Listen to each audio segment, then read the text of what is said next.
Imagine a seguinte situação. Alguém começa a carregar uma mochila. Uhum. E no primeiro dia, colocam uma pedrinha bem pequena lá dentro. É quase imperceptível. Não faz nem diferença no peso. Exato.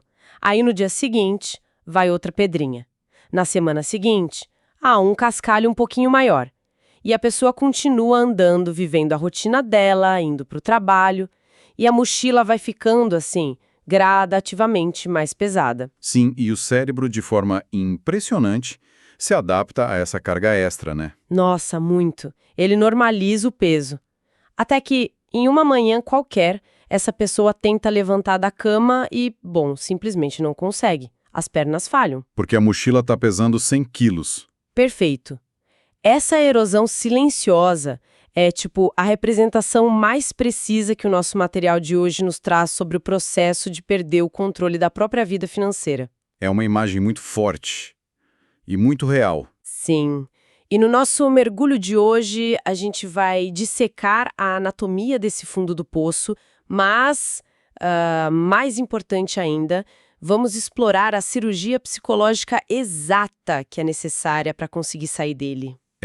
Essa imagem da mochila ilustra super bem a natureza crônica desse problema. O que as fontes nos mostram é que a ruína financeira raramente é um evento explosivo, sabe? Tipo um incêndio. Não é do dia para a noite. Exatamente. Ela é uma infiltração. E a nossa missão nessa análise é justamente desconstruir os mecanismos dessa infiltração. E deixando claro que a gente não está aqui para falar de planilhas de Excel ou de jargões contábeis chatos. Com certeza não. O foco central do material é a profunda transformação mental que acontece. Desde aquele momento em que o cérebro entra numa negação profunda, até o instante em que o indivíduo recupera a agência. Aquele momento de retomar o comando, né? Isso, o comando sobre as próprias decisões. Porque a verdadeira riqueza que o texto aborda não é o dinheiro na conta, é a clareza mental. Caramba, sim. E a gênese dessa perda de controle é o que eu chamaria de ladeira furtiva. Boa definição. O que salta aos olhos nas anotações é que a bola de neve quase sempre começa com algo inofensivo. Tipo, é uma conta que vence e a pessoa pensa que, tudo bem, o cobre no mês seguinte. Ou um limite de cheque especial que é acionado por apenas alguns dias, né? Pois é. Depois surge aquele empréstimo que é vendido pelo banco como a solução mágica para unificar as dívidas. O famoso trocar uma dívida por outra. Exato. Mas a matemática não fecha. E rapidamente esse suposto alívio se transforma num dreno ainda maior. A grande questão para mim é tentar entender o que se passa na cabeça de alguém enquanto essa ladeira vai ficando mais íngreme. O porquê da pessoa não agir. Isso, porque a reação padrão é olhar para o outro lado. Então, a resposta para isso está muito enraizada na biologia evolutiva e na forma como a gente lida com ameaças, sabe? Faz sentido. O cérebro humano é tipo uma máquina fantástica para lidar com estresse agudo. Se um predador aparece, o sistema nervoso inunda o corpo com adrenalina. É aquele instinto de lutar ou fugir. Exatamente. O grande problema é que uma dívida crescente não é um predador físico. Ela é uma ameaça abstrata. E pior, crônica. Tá sempre ali rondando. Sim. O nosso corpo não foi projetado para sustentar altos níveis de cortisol ininterruptamente, tipo, toda vez que o telefone toca com uma cobrança ou um e-mail do banco chega. Nossa, só de falar já dá um aperto no peito. Pois é. Então, para evitar um colapso nervoso, a mente recorre a um terceiro mecanismo de defesa, que é o congelamento. A dissociação. A pessoa simplesmente trava. Trava. Ela se recusa a olhar. Cria-se essa falsa ilusão de que ignorar o problema meio que suspende a existência dele. Lendo os relatos no material, tem uma descrição muito constante de um ruído branco mental. Achei isso fascinante. É uma analogia muito precisa. Sim, porque a sensação de estar endividado não é descrita só como ter uma conta bancária vazia. É relatada como uma sobrecarga cognitiva severa. Consome a mente o tempo todo. É como tentar manter uma conversa numa sala onde tem uma geladeira velha com o motor zumbindo alto, sabe? O tempo todo. Nossa, que agonia. Pois é, a pessoa tenta assistir a um filme, tenta sorrir num jantar com os amigos, tenta focar no trabalho, mas aquele zumbido, Aquela lembrança de que existe uma pendência ameaçadora está sugando uma parte enorme da energia mental. E, assim, essa sobrecarga cognitiva é o que torna a negação tão destrutiva no mundo financeiro. Porque ela cansa, né? Exato. A negação exige energia para ser mantida. E enquanto o indivíduo gasta energia tentando não pensar na dívida, um mecanismo muito real e cruel está trabalhando contra ele, que são os juros compostos. Ah, os temidos juros compostos. Aqui vale a pena a gente fazer uma pausa para entender a mecânica desse inimigo invisível. Porque o que é fascinante aqui é que o cérebro humano pensa de forma linear. Como assim, linear? Tipo, nós evoluímos entendendo que se a gente adicionar uma maçã a outra maçã, a gente tem duas. Certo, matemática básica. Sim. Se a dívida é de 100, instintivamente, a gente acha que no mês que vem vai ser 100 e pouquinho. Nós não temos a intuição neurológica para compreender a progressão geométrica. A gente não vê a bola de neve se formando. Não vemos. A gente não processa naturalmente como uma taxa de juros agindo sobre ela mesma transforma uma pedrinha numa avalanche, em questão de meses. E tudo isso acontece justamente enquanto a pessoa está de olhos fechados, tentando se proteger do estresse. Caramba, mas a psicologia humana só consegue sustentar esse estado de negação até bater numa barreira física, né? Intransponível. Chega uma hora que o muro aparece. Sim, chega um momento em que a tática de não abrir o aplicativo do banco falha brutalmente. O material descreve essa colisão com a realidade de um jeito muito forte. É o cartão que é recusado na padaria, é o corte em um serviço essencial, tipo a luz ou a internet. É quando a ilusão se estilhaça. A fuga deixa de ser uma opção logística.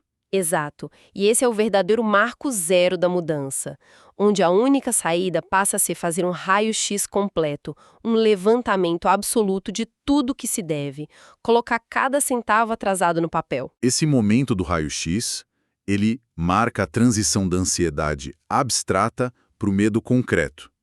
E olha, há uma diferença monumental entre os dois. As fontes focam bastante nessa diferença. Sim, porque a ansiedade se alimenta do desconhecido.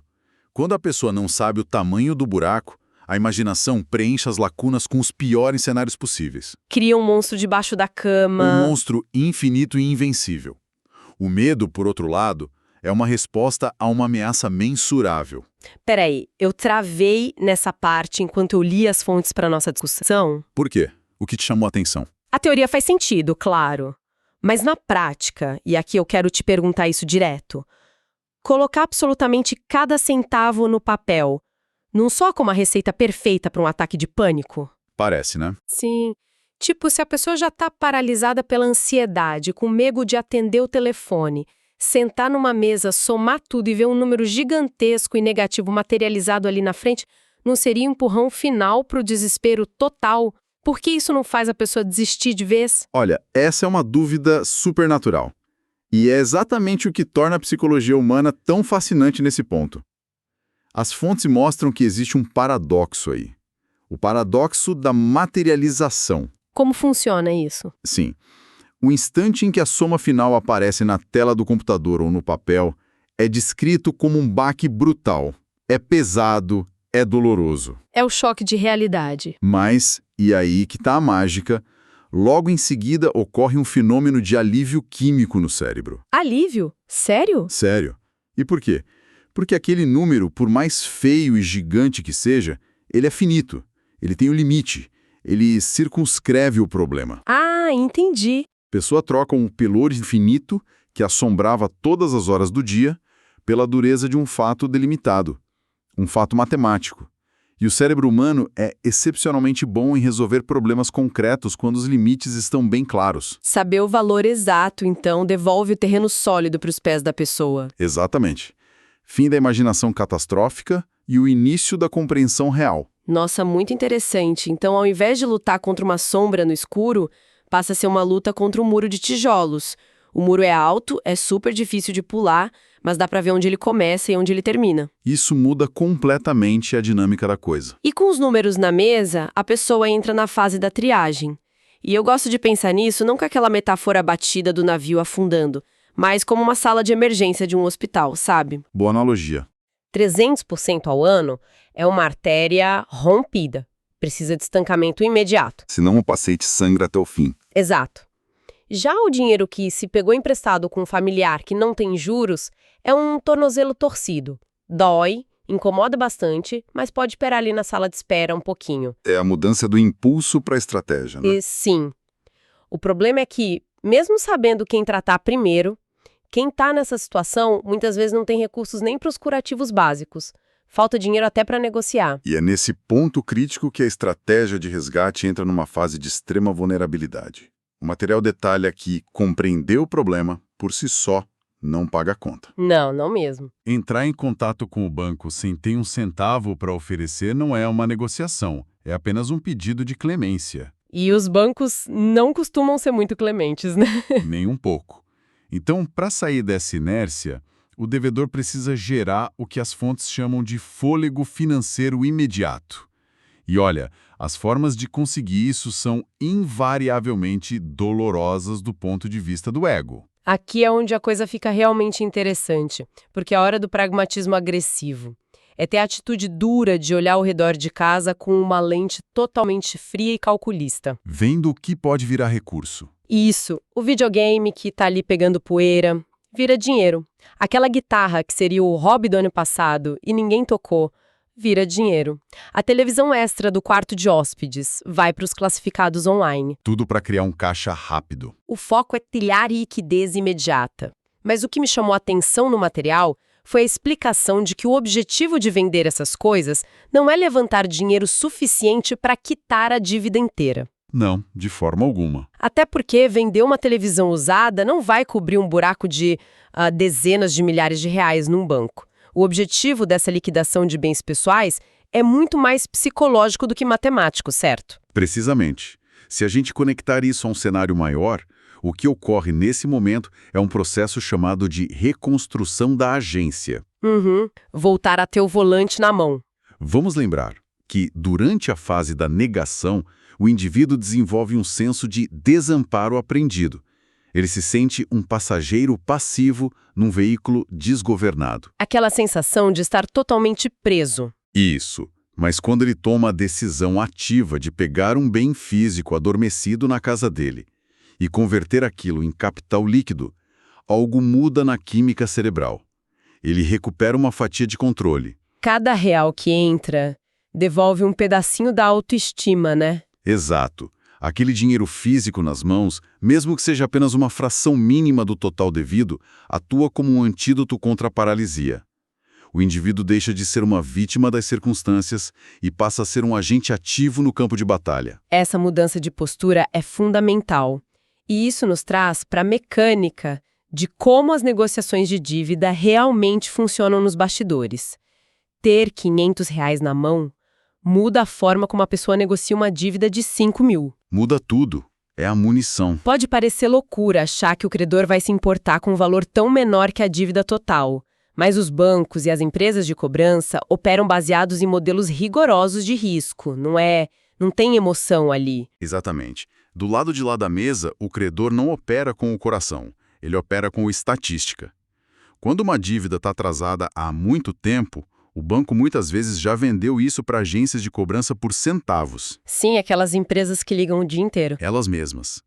O modelo de risco deles entende que a probabilidade matemática de receber o valor integral daquele cliente que já está inadimplente há tempos é minúscula, é quase zero. Tá, e aí como essa dinâmica vira a favor de quem deve? Então, quando o devedor liga agora com postura de quem quer resolver e diz, olha, eu sei que devo 5 mil, mas eu tenho R$500 em dinheiro vivo na minha mão hoje, agora mesmo, para liquidar isso de uma vez, a lógica do credor muda completamente. É pegar ou largar, né? Sim, uma quantia em dinheiro garantida hoje, que reduz o risco de perda total a zero, frequentemente supera aquela promessa matemática de pagamentos futuros que, na prática, podem nunca se concretizar. Incrível. A liquidez temporária dá ao devedor uma alavanca real. É a diferença entre sentar na mesa de negociação abaixando a cabeça, pedindo desculpas, e sentar na mesa ditando, mesmo que minimamente, os termos de uma resolução. É propor soluções em vez de só reagir às cobranças. Mas as fontes são muito cautelosas em não romantizar essa etapa, viu? O choque de realidade continua sendo duro. Ter o dinheiro na mão não garante que a primeira oferta vai ser aceita. O material alerta bastante que portas são fechadas, telefones são desligados na cara da pessoa e e-mails são respondidos com contrapropostas absurdas. E aí entra uma parte crucial. Isso exige do indivíduo uma resiliência que antes estava completamente atrofiada. Negociar é um músculo, sabe? Tem que exercitar. E ele exige exposição à rejeição. A grande lição que o texto traz é não aceitar o primeiro não. Receber um não agressivo de um cobrador e perceber que o mundo não acabou. Isso. Perceber que é possível tentar novamente na semana seguinte com outra abordagem ou com outro atendente. Isso faz parte de uma espécie de terapia de exposição que cura o medo financeiro. E a lição extraída dessa fase é que a dívida é uma transação comercial prolongada. Ela exige paciência, constância e uma estratégia muito fria. Cada acordo fechado, por menor que seja, atua como um tijolo na reconstrução dessa autoestima, né? Sem dúvida. É um processo de se reconstruir de dentro para fora. É um ritmo cadenciado de vitórias micro. A pessoa fecha um acordo aqui, resolve uma pendência ali. E assim, quem meses atrás não conseguia abrir a caixa de correio por causa do pânico absoluto, agora está proativamente ligando para os credores. H0, o nome volta a ficar limpo. Aquele respiro fundo. Sob a ótica tradicional, esse seria o final feliz, né? Os créditos sobem na tela e a história acaba. Todo mundo feliz. Mas as anotações que a gente está analisando dão um freio de arrumação gigantesco nesse pensamento. E eu te pergunto, ok, todas as dívidas foram pagas. Fim da história, certo? Olha, isso levanta uma questão importantíssima. E a resposta é um sonoro não. Não. Por quê? Essa é, sem dúvida, a revelação estrutural mais profunda de todo o material que a gente leu. A dívida, em sua essência, nunca foi a doença. Como assim? A dívida era apenas o sintoma visível. Era a febre de uma infecção muito mais profunda que está enraizada no comportamento. Ah, nos hábitos. Exato. Se as pendências são apagadas e o saldo chega a zero, mas as crenças, os impulsos e aquelas rotinas diárias que geraram o rombo em primeiro lugar permanecerem intactos, o ciclo simplesmente recomeça. A mochila volta a ser preenchida com as pedrinhas. E de forma imperceptível, até travar a pessoa novamente no futuro. Nossa, faz todo sentido. O verdadeiro trabalho, então, começa de verdade no dia seguinte ao pagamento da última conta. É a manutenção da cura. É sobre reprogramar a base de como o dinheiro é enxergado na vida da pessoa. É a transição de viver reagindo a desejos de curto prazo para conseguir construir uma gratificação adiada. Uma mudança de foco do presente por futuro. Pensa no esforço mental que é necessário para não olhar para aquele limite de crédito novo que o banco magicamente volta a oferecer com um sorriso, assim que o nome limpa, e entender que aquilo não é uma extensão do salário, mas uma ferramenta perigosa. E ter a maturidade de dizer não para si mesmo. A transformação real relatada nas fontes vai muito, muito além das planilhas matemáticas ou de usar um aplicativo de finanças bonitinho. É uma mudança profunda na própria identidade do indivíduo. Porque a grande vitória, no fim das contas, não é o acúmulo financeiro no curto prazo. A riqueza que o material explora e defende é a consciência lúcida. A tal da clareza mental que a gente comentou no início. Exatamente. É a substituição daquela sobrecarga cognitiva, daquele ruído branco insuportável que consumia toda a energia, pelo silêncio reconfortante da clareza. Que alívio que deve ser. Quando o indivíduo sabe exatamente o que entra, o que sai e principalmente o porquê sai, ele deixa de ser um fugitivo das próprias sombras. A agência sobre a própria vida é totalmente restaurada e as decisões, mesmo aquelas bem difíceis, passam a ser tomadas com os olhos abertos. O percurso que a gente delineou aqui hoje passa por estágios muito densos da natureza humana. A gente viu como o nosso cérebro, na tentativa meio desesperada de nos proteger do estresse agudo, nos joga direto no buraco da dissociação e da negação. Permitindo que a matemática implacável dos juros devore nosso futuro silenciosamente. Sim, e exploramos também a coragem que não é nada intuitiva de enfrentar a realidade no papel, fazendo aquele raio-x assustador que converte uma ansiedade infinita num medo delimitado e, mais importante, libertador. A gente destrinchou a mecânica da triagem e daquele sacrifício inicial. O ato doluído de vender partes da própria vida para gerar liquidez e reclamar o controle emocional de volta na mesa de negociações estratégicas. E, por fim, constatamos que zerar o saldo devedor é só a higienização do sintoma. A cura genuína está mesmo na reestruturação completa dos hábitos. É uma jornada impressionante que nos força a encarar o fato de que o dinheiro é frequentemente o espelho mais nítido das nossas inseguranças e do nosso nível de maturidade. Arrumar as finanças exige obrigatoriamente arrumar a própria mente. Não tem atalho. E para encerrar a nossa análise hoje, fica uma reflexão bem provocativa que eu extraí das entrelinhas de todo esse processo intenso. Vamos lá. A gente falou muito sobre não repetir os mesmos erros para não reativar o ciclo de dor. Mas o tecido cicatricial de uma crise dessas é muito denso. A pergunta que fica para quem nos escuta pensar depois é: será que a experiência de carregar aquele peso mental torturante por anos, sofrendo na pele os danos de escolhas erradas, altera permanentemente a forma como uma pessoa enxerga o conceito de confiança? Uma pergunta profunda. E eu não me refiro só à confiança de que o sistema financeiro é predatório. Isso a gente aprende rápido. Eu me refiro àquele medo silencioso e interno de voltar a confiar nas próprias decisões futuras. O medo de si mesmo. Exato. Depois de se perder tão profundamente de si mesmo e de questionar a própria racionalidade dia após dia, o quanto de esforço diário, de vigilância quase exaustiva, é necessário para que alguém volte a acreditar plenamente que ainda é um capitão seguro do seu próprio navio. É uma reconstrução de identidade que vai muito além de qualquer saldo bancário, seja ele positivo ou negativo. Bom, a gente agradece a toda a nossa audiência por mergulhar conosco nessa investigação profunda sobre o comportamento, a superação e as engrenagens ocultas do controle financeiro. Até o nosso próximo mergulho.